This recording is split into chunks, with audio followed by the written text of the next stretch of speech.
In the world of sports, very few come in and completely take over their league. Oh, big left from Poirier, now a right hand. Oh, he's hurt. They have defied all odds set against them and have created an everlasting dynasty. The MMA marginalizes this feat even more. Khabib is one example who never lost a round, never got a cut, but knocked off the greatest of opponents, massing him to one of the greatest in the sport. But one force looming off the borders of Sao Paulo, Brazil, would quickly defy all expectations and set records never seen before. Alex Poatan Pereira is only one of 9 fighters to ever become double champ, but he's the first to ever do so in under 11 fights. But how did Pereira come into the sport at the age of 34 and quickly achieve feats all fighters could only dream of? This is the story of the most unstoppable force to enter the UFC. Alex was born on July 7th, 1987 in the favelas of Brazil. Growing up, Alex dropped out of middle school and took on odd jobs such as working as a bricklayer and at a tire shop. Influenced by his colleagues' drinking habits, he eventually became a strong alcoholic. These habits quickly made Alex realize this is not the lifestyle he dreams of, and in 2009, he began training in kickboxing to help him remove his addiction. Although the goal was mainly to remove his addiction, where kickboxing would lead Alex would be far greater than he'd ever imagined. Tonight in Denmark, fighting out of Brazil, here is Alex Poatan Pereira. Alex Pereira was dominant to begin with. He gained prominence by winning the Glory 14 middleweight contender tournament against Dustin Jacoby in March of 2014 in the first round. Pereira would continue to take strides in his career, securing a victory against Cesar Almeida for the middleweight title. However, his most notable kickboxing fight would come against none other than future UFC middleweight champ Israel Adesanya in 2017.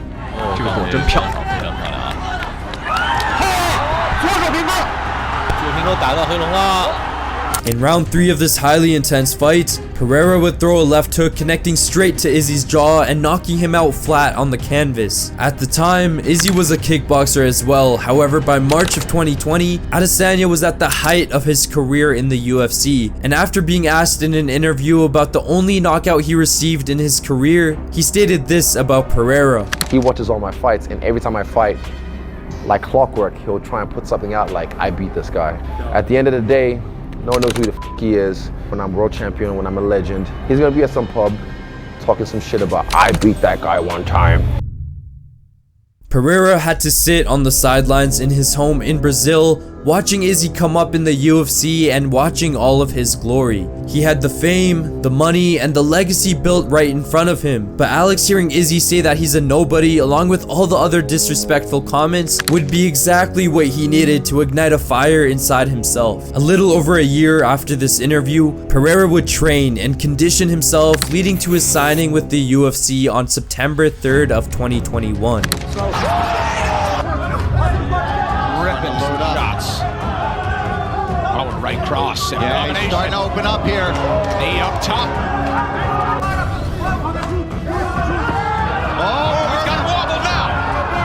Pereira has him against the fence. These incredible performances would earn him the biggest fight of his life against the dominant striker Sean Strickland. But what Pereira did seemed like another stroll in the park for him. Pereira would be good because he's...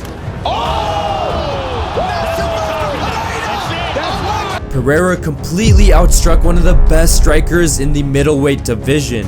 Pereira's dominant performances already would earn him a shot for the title against none other than Israel Adesanya. The man that disrespected him, calling him a nobody, is now gonna be just a few feet across from you on the other end of the octagon with the world title up for taking. Alex couldn't have dreamt for a better scenario, and that's why Adesanya and Pereira was more than just a fight.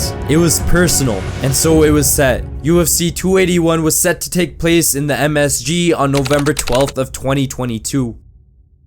Alex would come out pouncing to begin this fight, but as round 1 was coming to a close, Izzy hit a massive right, winning Pereira momentarily, giving Izzy a 10-9 in the first. Alex recovered by the second round, finding success in the striking game and eventually taking him down, giving Pereira a 10-9 in the second. In the third, Izzy successfully took Pereira down with a leg trip, landing clean ground and pounds and giving Adesanya a huge round 3.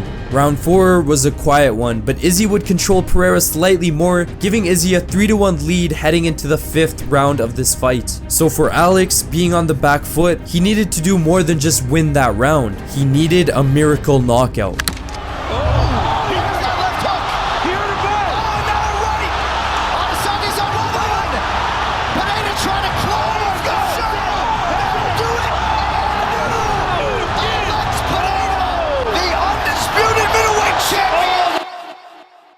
Alex had done it. From all the adversity leading up to this point, to becoming world champ in the toughest fight of his career. This was something only Alex could dream of. But one thing was clear after this fight. Pereira was a different animal, but all the pressure was now on Adesanya. A rematch between these two would ensue just 4 months after this rivalry. And after much trash talk and animosity between the two, the date was set. April 8th, 2023 for UFC 287. To start round 2, Alex would close the distance between them. He'd constantly put Izzy on the back foot and he found success chipping away at him. But after dominating most of the round, Pereira got hit with a huge right counter and another right hook. Unfortunately for Pereira, he would lose his first title defense against Izzy. However, to build true champions, you need to break one. Pereira would not let this loss define him. What Alex actually ended up doing shows the true champion that he is. In a move that shook all MMA fans, Pereira moved up to light heavyweight, and his goal was to become another championship and only one of 9 fighters to ever do so.